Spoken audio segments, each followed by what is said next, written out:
Good morning student. देखिए हमारी है क्लास फिफ्थ और फोर्थ तो कंप्लीट लेसन हो गया था। तो आज है अपना लेसन फिफ्थ, क्लास फिफ्थ में लेसन फिफ्थ जिसका नेम क्या है, फूड हेल्थ एंड हाइजीन, यानी कि भोजन, स्वास्थ्य तथा स्वच्छता। ठीक, तो फर्स्ट आता है इसमें topic, are living beings need food to stay alive and healthy. ठीक है, यानी कि सभी जीवित प्राणियों को जीवित और स्वस्थ रहने के लिए भोजन की आवश्यकता होती है। We get food from plants and animals, हमें पौधों और जानवरों से भोजन प्राप्त होता है। Hygiene is an essential component of healthy living and preventing disease, यानी कि स्वच्छता जो है वो स्वस्थ रहने और बीमारियों को रोकने का एक अनिवार्य घटक है। ठीक है, यानी कि जो स्वच्छता होती है वो क्या काम करती है, हमें स्वस्थ रखती है और बीमारियों को रोकने का काम हाइजीन करती है, स्वच्छता करती है। इसमें आता है food and types of nutrients. ठीक है, यानी कि इसका मतलब होता है भोजन और टाइप्स ऑफ न्यूट्रिएंट्स, भोजन और पोषक तत्वों के प्रकार। ठीक है, food is one of our basic need, भोजन जो है वो हमारी प्रमुख या फिर मूलभूत आवश्यकताओं में से एक है। Food content nutrients which are the building materials of our body, या फिर भोजन में जो पोषक तत्व होते हैं जो हमारी शरीर के निर्माण में सहायक होते हैं या निर्माण की सामग्री होते हैं। ठीक है, भोजन जो होता है या भोजन में जो पोषक तत्व होते हैं वो हमारे शरीर के निर्माण में सहायक सामग्री होते हैं। Food provide us energy for growth and other activities, भोजन जो है हमें विकास और अन्य प्रकार की गतिविधियों के लिए ऊर्जा प्रदान करते हैं। This nutrients include carbohydrate, fats, proteins, vitamin and minerals, तथा इन पोषक तत्वों में कार्बोहाइड्रेट, फैट्स का मतलब होता है वसा, प्रोटीन, विटामिन एंड मिनरल का मतलब होता है खनिज, तो ये सब शामिल होते हैं। तो फर्स्ट आता है हमारा, देखिए कार्बोहाइड्रेट। ठीक है, तो carbohydrate give us energy to do work, carbohydrate जो होता है वो हमें काम करने के लिए ऊर्जा देता है। It gives us quick energy, और यह हमें त्वरित ऊर्जा देता है। These are known as energy giving food, और हम जो है कार्बोहाइड्रेट को ऊर्जा देने वाले भोजन के रूप में जानते हैं। Food like bread, potatoes, rice and carrier content starch. ठीक है, यानी ये कह रहा है कि रोटी, आलू, चावल और जो अनाज है जैसे भोजन में स्टार्च होता है, यानी कि यूँ समझ लो कि रोटी, आलू, चावल और अनाज जैसे भोजन में स्टार्च होता है। फिर आता है फैट का मतलब सबको मालूम ही है, वसा। ठीक है, जो हमारे घर में होता है, ऑयल है, घी है, बटर है, etc। तो fat give us heat and energy, वसा हमें गर्मी और ऊर्जा देता है। ठीक है, गर्मी भी देता है, ऊर्जा भी देता है। बटर, घी, ऑयल, etc। अब इसमें क्या आते हैं, बटर यानी कि मक्खन, घी, ऑयल आदि। आर रिच इन फैट्स, आदि में जो है यानी कि मक्खन में, घी में, तेल में आदि में वसा की भरपूर मात्रा होती है। They also help our body to stay warm, और ये जो है हमारे शरीर को गर्म रखने में भी मदद करते हैं। Fats are stored in our body cells and fatty tissue, वसा जो है हमारे शरीर की कोशिकाओं और वसायुक्त ऊतकों में जमा हो जाती है। ठीक है, ये इम्पोर्टेंट चीज़ है कि जो फैट होती है यानी कि वसा, यानी कि घी, बटर और जो ऑयल है वो क्या होता है कि हमारी जो कोशिकाएं होती हैं और वसायुक्त जो ऊतक होते हैं तो उनमें वो जाके जमा हो जाती है। ठीक है, जिससे क्या होता है, देखिए फैट्स के कारण ही शरीर जो है मोटा होता है, या शरीर में जो है चर्बी फैट्स के कारण ही बढ़ती है। तो हमें जो है फैट्स यानी कि घी, बटर और ऑयल जो है वो अधिक मात्रा में नहीं लेना चाहिए। अब नेक्स्ट आते हैं protein help our body to grow. ठीक है, प्रोटीन जो है हमारे शरीर को बढ़ने में मदद करते हैं। Protein is required for the repair of worn out cells and to build body tissues. देखिए इसका मतलब हमारे शरीर में जो कोशिकाएं होती हैं, ठीक है, तो हमारे शरीर में जो कोशिकाएं होती है उनकी मरम्मत के लिए तथा जो कोशिकाओं से मिलकर जो ऊतक बनते हैं तो उन ऊतकों के निर्माण के लिए हमें प्रोटीन की आवश्यकता होती है। It is also essential for the proper growth of bones and muscles. ठीक है, यह हड्डियों और मांसपेशियों के उचित विकास के लिए भी आवश्यक है। Milk, peanuts, eggs, meat, pulse etc are rich in protein. ठीक है, हिंदी में इसका है कि दूध, मूंगफली, अंडे, मांस, दाल आदि प्रोटीन से भरपूर होते हैं। ठीक है, these are also called body building food, और इन्हें बॉडी बिल्डिंग फूड के नाम से भी जाना जाता है, यानी कि ये हमारी बॉडी को बनाने का काम भी करते हैं। देखिए नेक्स्ट हम आते हैं, नेक्स्ट दिया है vitamin. Vitamin keep our body fit, improve appetite and increase the ability of the body to fight disease. ठीक है, जो विटामिन होते हैं वो हमारे शरीर को फिट रखते हैं, जो हमें भूख लगती है उसमें भी सुधार करते हैं, और कई प्रकार के रोगों से लड़ने की क्षमता हमारे शरीर में यह बढ़ाते हैं। Fresh fruits and vegetables are rich source of vitamins. ठीक है, यानी कि ताज़ा फल और सब्जियां जो है विटामिन के मुख्य स्रोत हैं। This are also called protective food, और इसे जो है वो सुरक्षात्मक खाद्य पदार्थ भी कहा जाता है, या जो हमारे शरीर की सुरक्षा करता है वो भी इसे कहा जाता है। अब आते हैं हम मिनरल्स पर। Minerals are needed for growth and development of the body. Iron, calcium, iodine and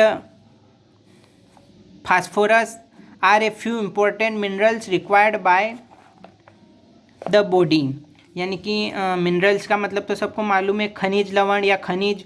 ठीक है, तो ये कह रहा है कि शरीर की वृद्धि और विकास के लिए खनिजों की आवश्यकता होती है। ठीक, minerals are needed for growth development of the body, यानी कि शरीर की वृद्धि और विकास के लिए जो खनिजों की आवश्यकता होती है, जिसमें क्या शामिल है, आयरन, कैल्शियम, आयोडीन, फास्फोरस आदि जो है कुछ शरीर के मुख्य खनिज माने जाते हैं। ठीक है, इसके बाद आता है minerals can be obtained from milk, fresh fruits, vegetables, eggs etc।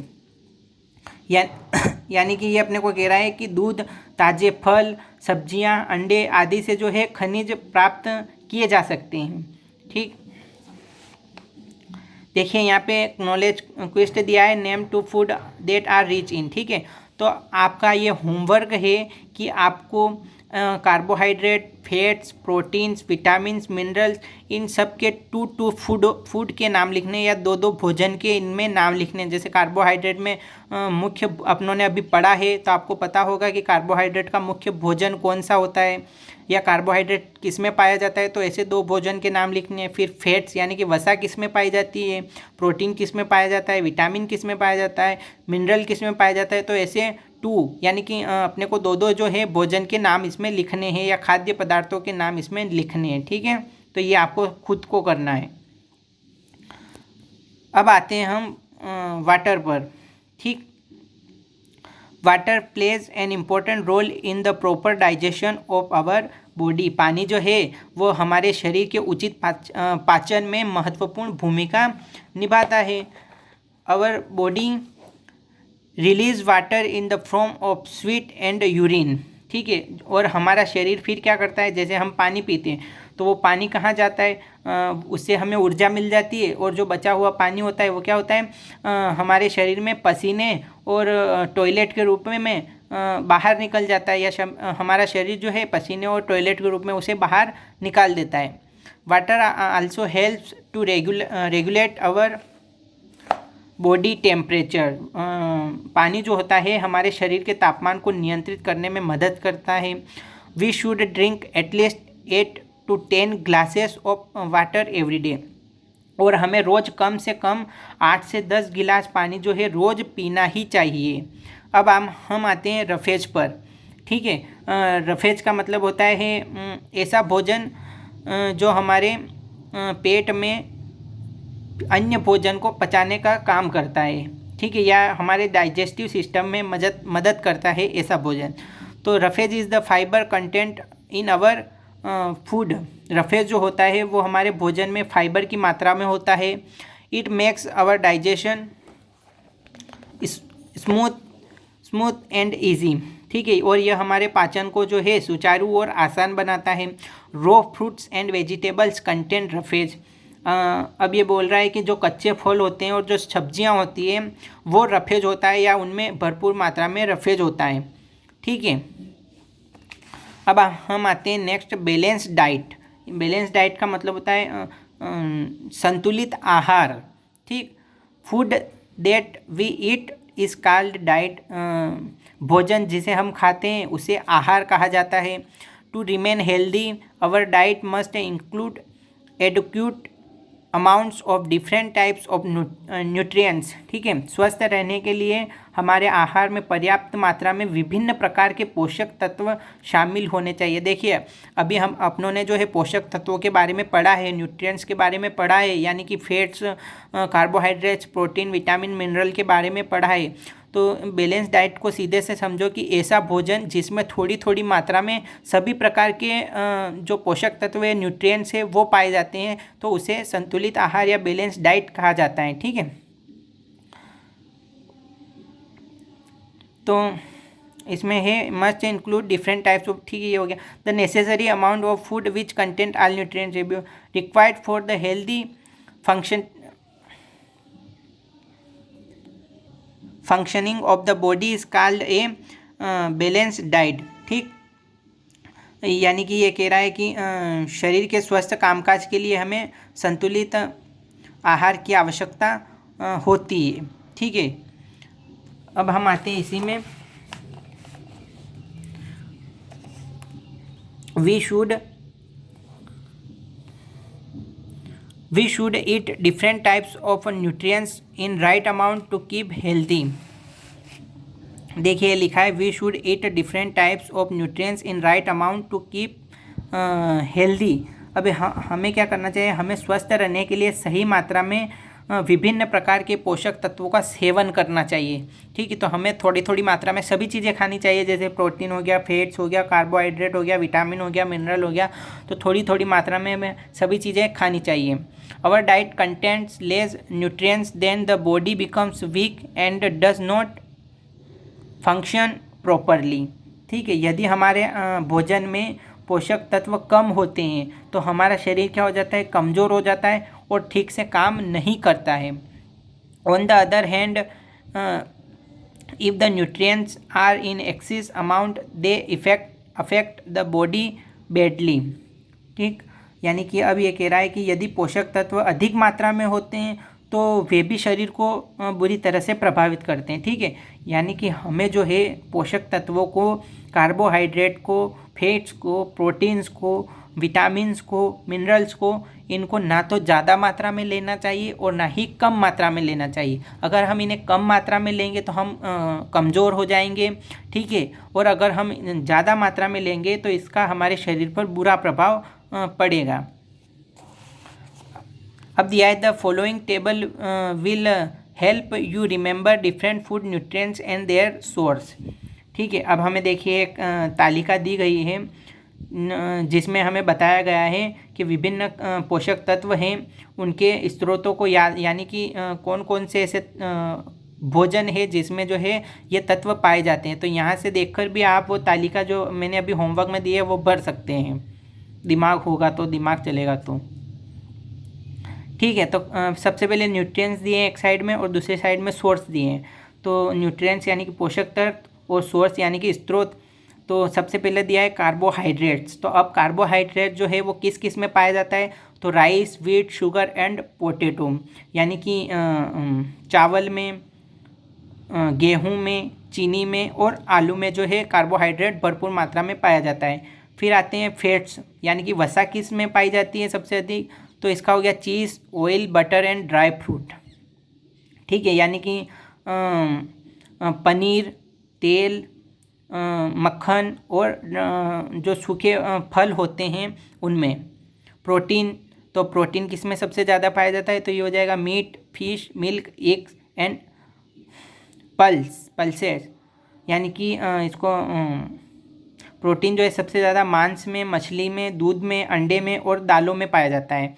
फिर विटामिन्स, तो ये वेजिटेबल्स एंड फ्रूट। फिर मिनरल्स, तो egg, milk, fruit, vegetable and pulses. ठीक, यानी कि मिनरल जो है वो अंडों में, दूध में, फलों में, सब्जियों में और दालों में सबसे ज़्यादा पाया जाता है। तो अब आते हैं हम एक्सरसाइज, ठीक है, यानी कि व्यायाम। अब इस खाना इतना खा लिया तो उसको पचाना भी पड़ेगा। तो regular exercise is an important part of staying healthy. नियमित व्यायाम जो होता है वो स्वस्थ रहने का महत्वपूर्ण हिस्सा होता है। The benefits of exercise regularly are, ठीक है, जो हमें नियमित रूप से जो व्यायाम करने के जो लाभ होते हैं वो इसमें दिए गए हैं।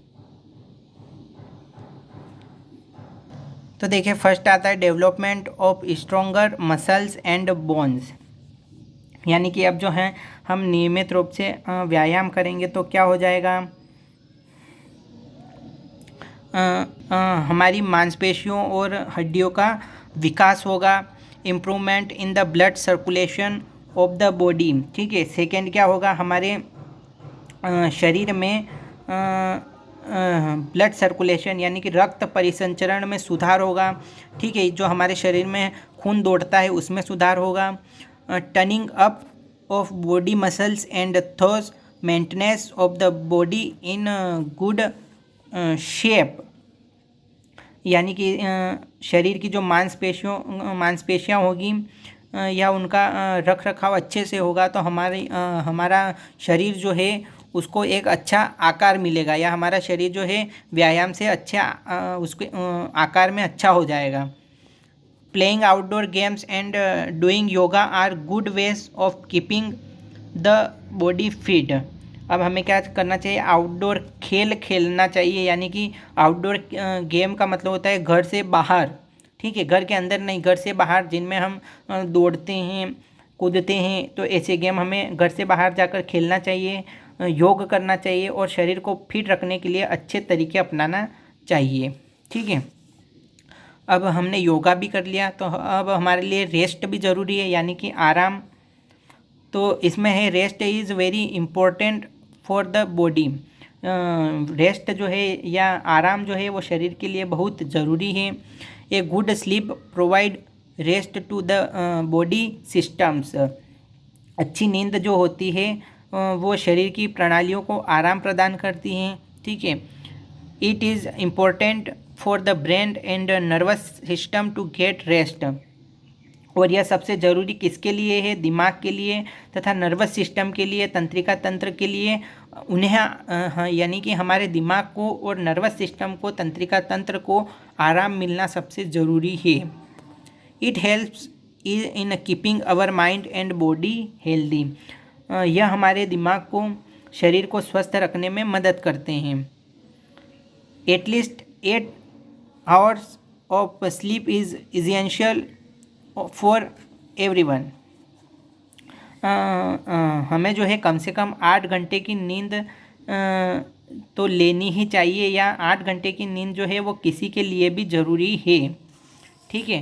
तो देखिए, अब जो है ये कल हम डिसीज़ से अपना वीडियो आगे शुरू करेंगे, या डिसीज़ से जो है बीमारियों से हम कल का टॉपिक शुरू करेंगे, ठीक है। तब तक के लिए इतना ध्यान से समझ लेना। Thank you.